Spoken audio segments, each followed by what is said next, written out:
Hello everybody, Average Gamer here, and welcome to another episode of Supreme Ruler Ultimate as China.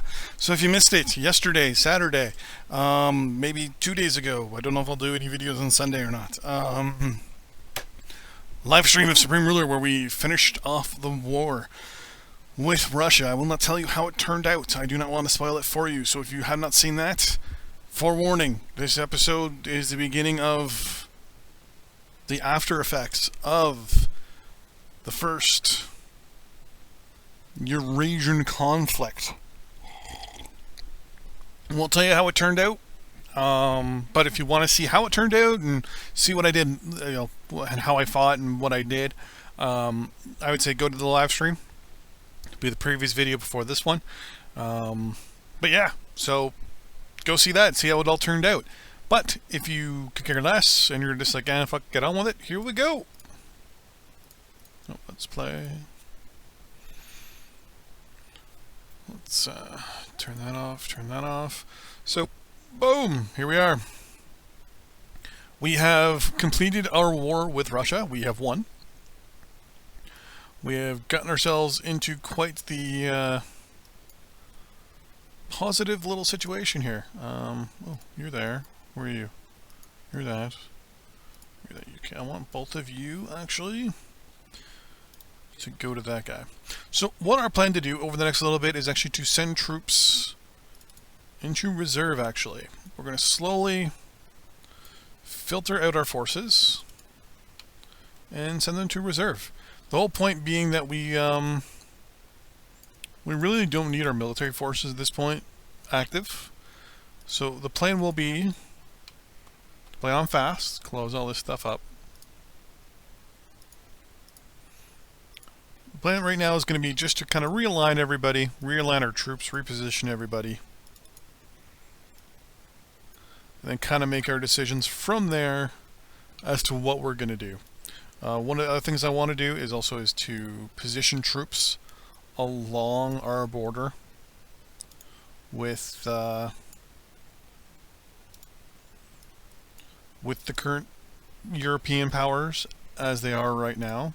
Mainly because, I don't know about you, but Europe doesn't have the best track record when it comes to not fighting wars. So the majority of our troops are going to be located roughly in this general area. We're going to have, obviously, troop massings in other locations as well. Let's bring up our actual map here. We actually don't need those guys there. We're actually going to send them down there. A lot of these guys are actually going to come down to Vietnam. I'm just going to leave this on fast. Who got independence? Nyasaland, whatever, and wow. Nyasaland achieves independence from the United Kingdom. I looked at the word achieves and went, I don't even want to attempt to pronounce that for some reason. Let's put guys down there. I'm going to highlight all these guys and tell them to go into reserve. We're going to highlight these guys and tell them the same thing.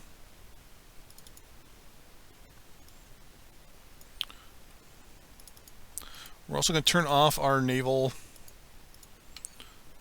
AI as well.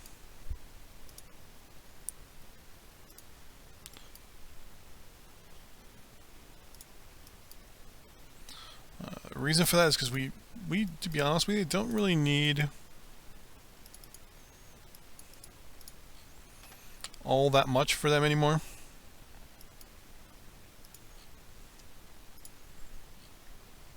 So our naval AI is going to get shut off.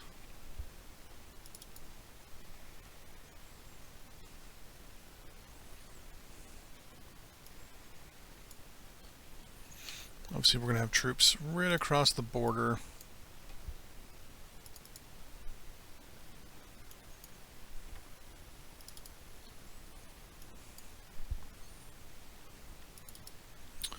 From Russia, what are you doing?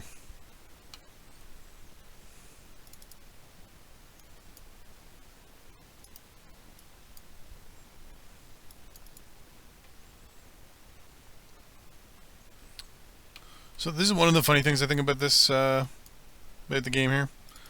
So I tell these guys to go to reserve, and they want to go here. So you tell them to go there, and they go around the peninsula, the Malayan Peninsula. Go figure. You guys... I'm always worried about India at this point in the game.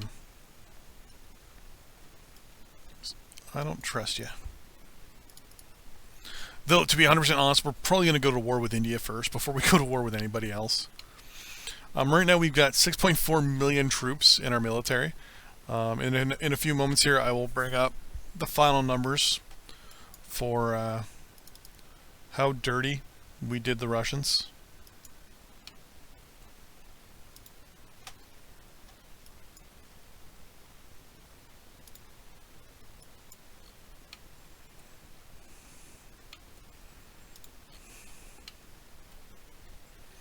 Those guys should both be going through those two locations. Perfect. Because by the end of the war, we had done them pretty fucking dirty. Let's bring up our theater control and just tell the computer, hey, do me a favor, can you please make sure everything is repaired, please? Thank you. Theater and repair. You know, this is a good number of troops to be in this general facility. They're going to go over there, obviously. So one of the problems we are going to have in the short term is money. Because we're going to have a lot of troops that we're going to be sending to reserves and things like that. Oh shit, there was a base right there. Perfect. I want you guys to go over there. Around here there's a military base right there. So for the short term, we're probably going to run into a little bit of money problems.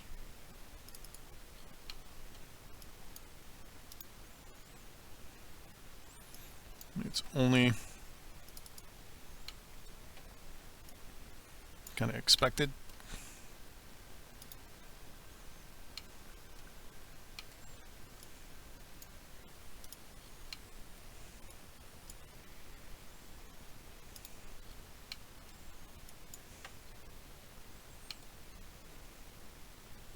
Send those guys there.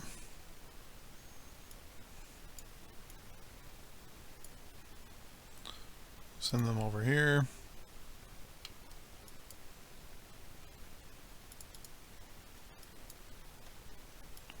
Reserve. Really? Do we not have any military facilities down here? Reserve.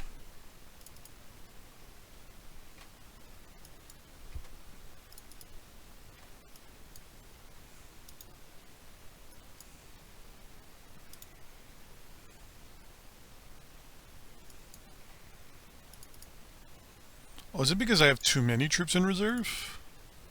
Maybe. So we have almost 3,000 troops.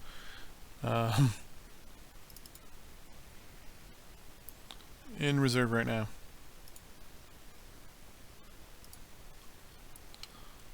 Ha.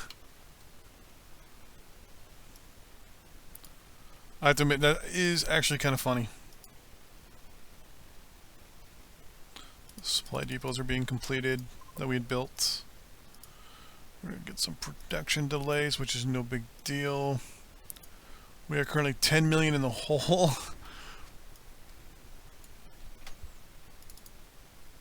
It's no problem. We're sending a significant amount of troops to reserve, so we won't have to worry too much about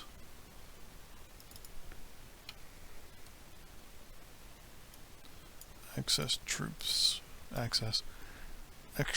or anything like that. One of the things we're going to do actually after that is go through, actually, like, for example, we have like military bases like that that are just completely useless. We're going to go through and close up and get rid of a lot of them. Yeah, we'll take all that stuff. World relations, yeah, whatever. We're not too worried about sanctions at this point.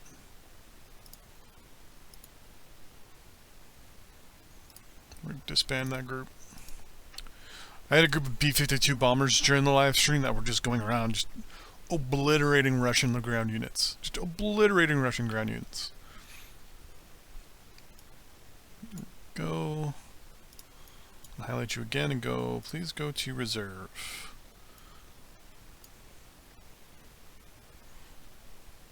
I'm going to tell you guys to go over here.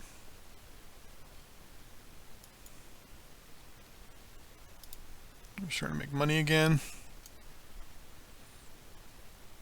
We have 1.2 million troops in reserve right now, and we currently have 5.9 million active.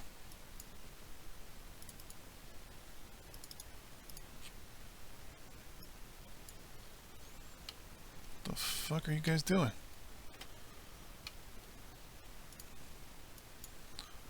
Told you go to reserve, and your response is you're going there.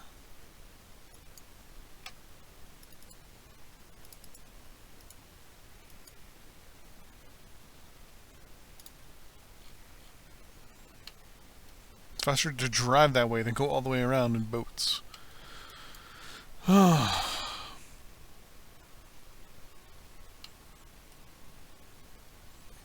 have these guys go all the way down here instead. Diplomatic offer, yeah, we'll take those industrial goods for now. Issue with a payment of a loan or something, probably, yep. Go to reserve, please. So as of this moment, we should have, if we pause, well, we have 9 deployed units. Where do we have deployed? Really? Really? Okay, where's that naval?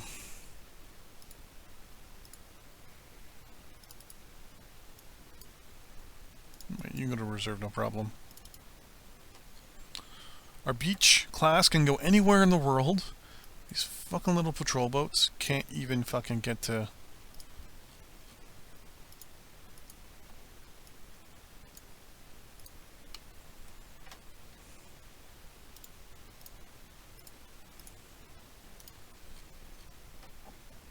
Okay, so that's the two.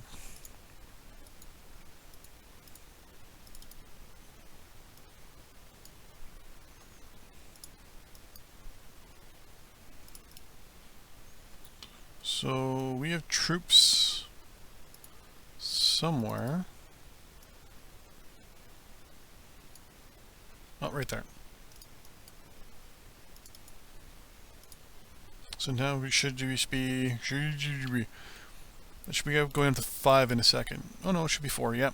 So we have the 2 infantry units, which are up here, which should be going into reserve, but they're not, for some retarded reason. Probably because there's no one close to them. So we're going to send you all the way down there. And by the time they get there, we can throw them into reserve. Oh.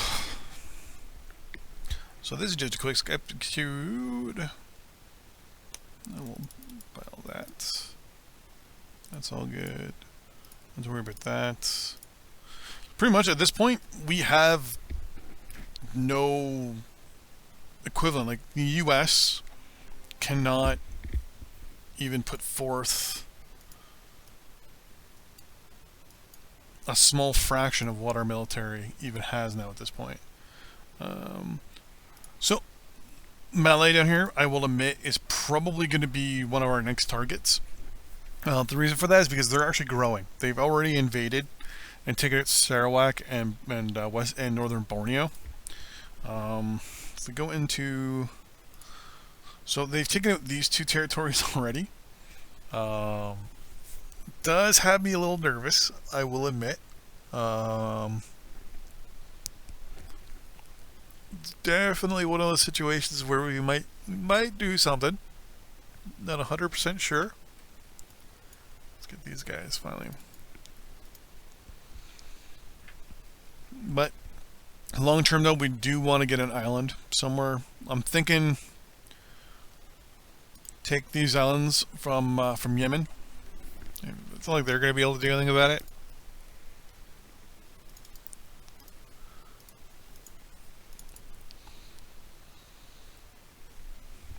I mean, there's a little village here, a little small village, so we can put a military base on this island, put an Air Force base to help our aircraft get over. I mean, yeah, we have...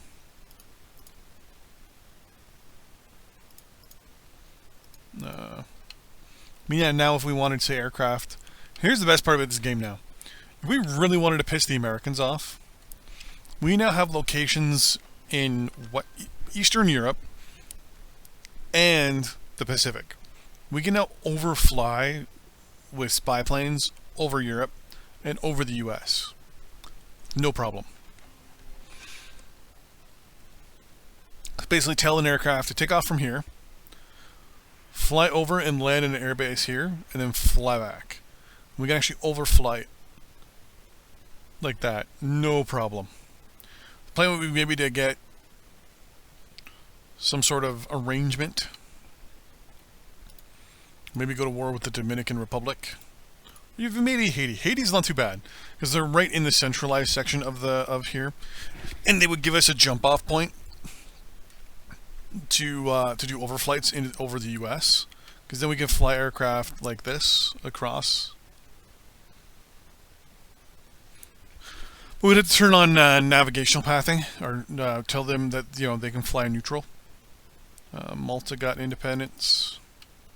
Oh, something like that. I mean, the Americans at this point, not even a problem. If anything, just this here is our bigger issue. I mean, we're bigger than Europe. We probably will have the largest economy in comparison to everyone else. We have the majority of fucking natural resources too. This current point, we're not doing much. We are trading. We are bringing some stuff in. There was an episode. Or there was a question recently about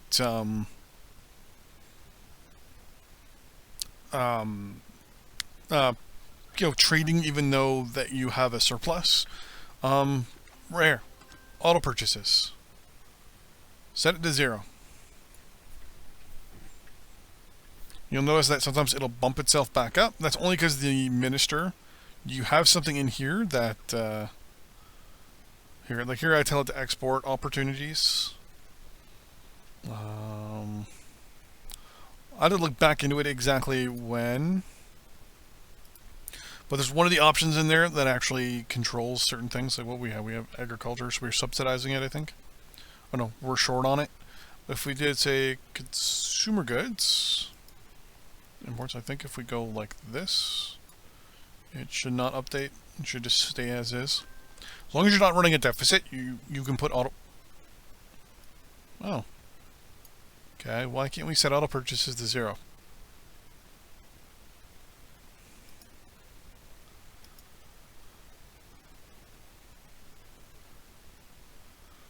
We have a surplus. I mean, we're not buying any. We just sold some.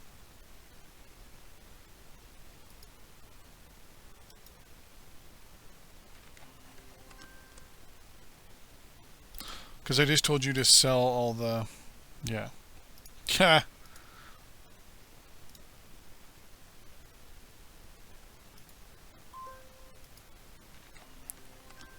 going to have to look into this more as to why we're buying stuff when we're not supposed to be. Because you should be able to turn all that off. Though there's no reason why you should, to be honest with you. If those territories are... Or if some of those things are actually running... For example, even if you're running a surplus of something, you should still be buying stuff from countries. The reason for that is, who are you? Who was you? That's right. You should always buy from third-party countries, no matter what. The reason for that, always buy, like, I don't know, coal from India or something like that, like a little bit over time. So what it does, it actually increases your diplomatic. Your diplomacy or your diplomatic rating with that country. So countries end up liking it a lot more. Like, for example, if we look at the amount of petroleum we've sold Malaysia right now, and we look at our diplomatic That's our theaters. Battle zones. You notice our rating should be getting a little higher with them over time. Diplomatic offer. So our rating with them's higher. They disapprove this because obviously we went through a lot of wars and stuff. But obviously the people of Malaysia don't like us. But in the end, though, it's the diplomatic rating swing. Once the diplomatic rating goes to a certain point, the civilian rating just slowly works its way up. It's just one of those things. So the majority of the world hates us. But, you know what? It could be worse. We already had Russia declare war on us. So, that's no... Oh, here we go. So basically red is who doesn't like us, which is the majority of the world. So we got Iraq, Turkey, Malay, Brazil, Argentina, Colombia to a point. We were selling technology, those guys, so it kind of makes sense. What do you want to get? Oh, I closed that screen. Rhodesia got independence. Oh, we want to do some research. We're actually going to set you back to the normal, and then pause. Science, yeah. We are way up there when it comes to everything now at this point. So, in the next episode, tell you to go to reserve. We're going to play the economy game. We are going to get our economy to becoming, like, super powerful. Now we're going to build a lot to the point where we're going to be making money just hand over fist. We shouldn't have an issue with our population anymore. We're at 908 billion. Or million. Yeah, billion. Our closest rival is India at 555 million. So, just, close to half. So what I was going to do is I was going to look at, well, us. We're going to go to wiped out countries. So these are all countries that have been wiped out or wiped out off the map that have been pretty much wiped out by us. Yep. So every single one of these countries that's gone except for Irida.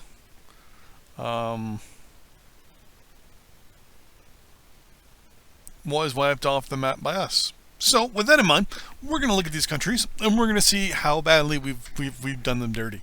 So firstly, Burma. They took out 15 units of ours. We took out 36 of theirs, and it cost them 18,000 in casualties. They lost their entire country, obviously.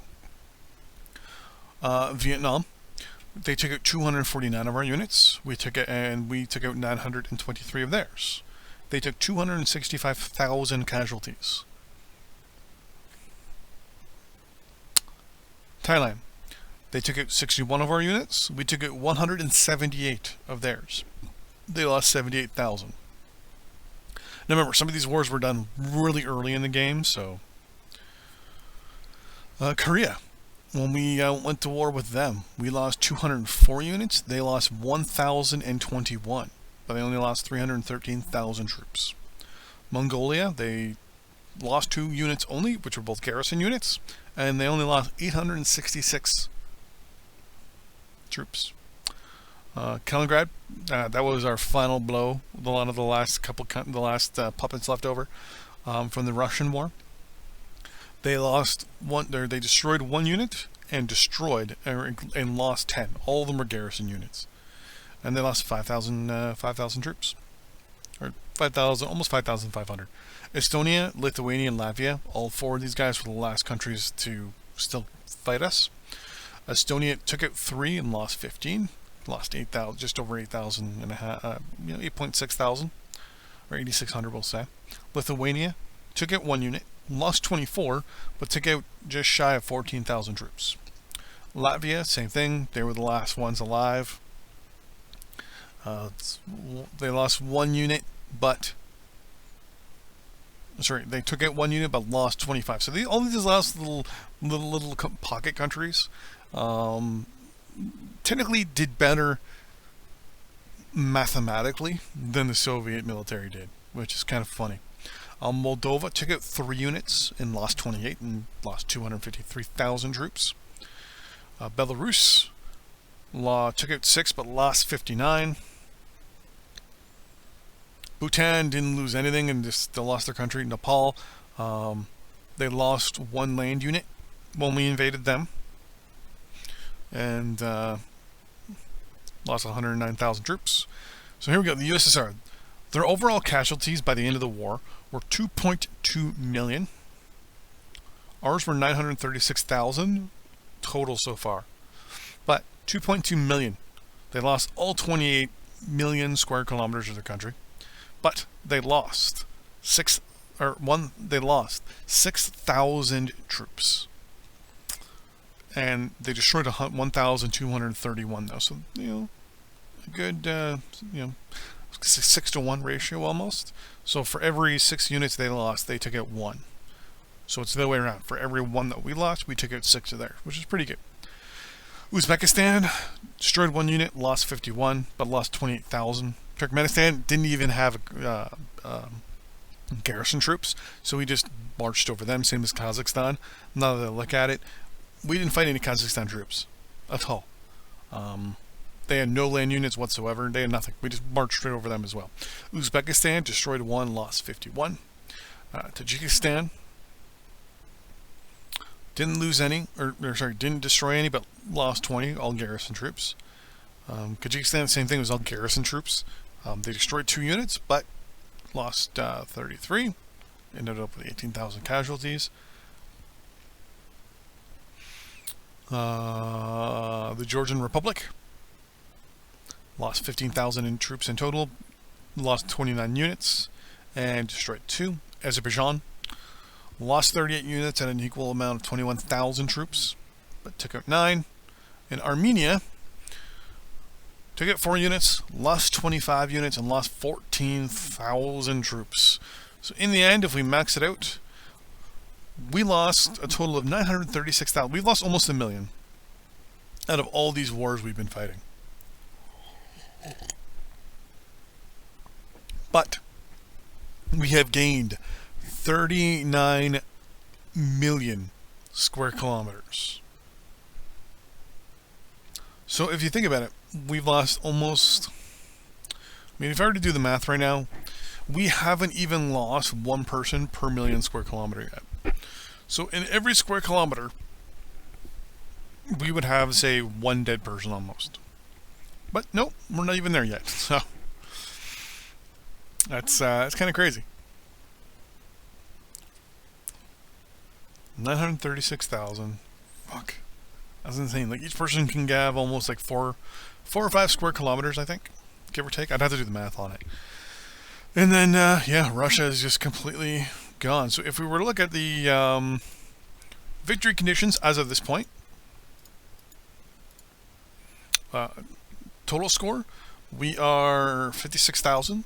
We're not even close to the top 10 yet. Diplomatic score, we're at 40,000. We're not even close. Economic score, we're way down there. We're only at 26. Technological score, here we go. We're 5th overall so far. So we're not the most technically advanced country, but when it comes to like military forces, we are the most advanced. Approval score, we're not too worried about this, but we're at 15,000, so we're almost at half. And last but not least, military score. If you exclude a bunch of these puppets, we should be up here. How military score is calculated, in my eyes, is kind of stupid. I'm not a fan of military score. If you remove puppets, say for example, and you remove everything else, we're not even on the top section of the top page yet. France is there, Lebanon is there, Ethiopia and Malta are there. So I will admit, the way the game does calculate score doesn't make sense when it comes to a lot of things, because you look at it and you're just like, I don't understand. So here's all the colonies in the world. Or, sorry, not colonies. Can remember. But yeah, so that is that for this episode. So in the next episode, we're going to start playing the economy game. We're going to start to kind of rework our government a little bit. Try to get things going. Long term, we're going to get India, maybe, or we might go after Japan and Thailand. Kind of make our country just look a little bit better. Because when we bring up the colors, right? I mean, this is kind of an eyesore. All this right here is a bit of an eyesore. Well, all this is an eyesore. But, nonetheless.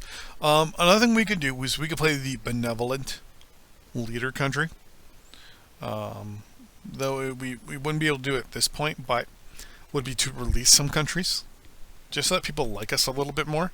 That also means we'll actually put in governments that, like, basically you go to war with a country, you go in there, you give them independence again after you fight them, but you are then you're basically fighting a war to install your type of government.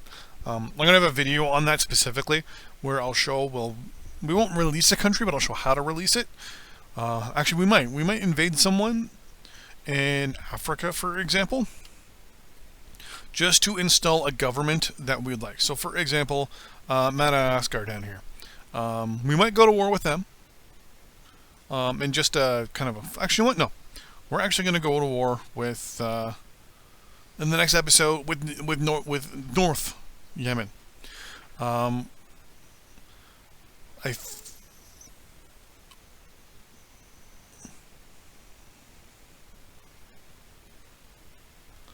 So here's the thing, right? Aden, Yemen. I'm sorry, but they'll cut there. I actually went to cough and instead of muting myself, I turned off the recording.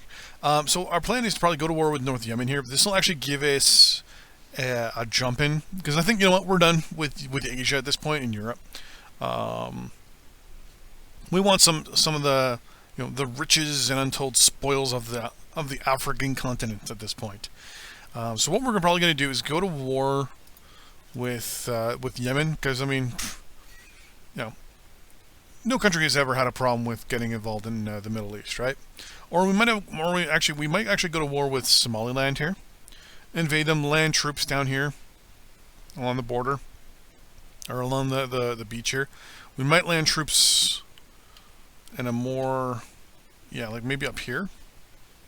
It's away from their capital, but I don't know yet. We'll land troops either up here or down here. It's British Islands. British Islands. That's UK. Oh, we'll figure something out. But until next time, see you guys next time. Bye-bye.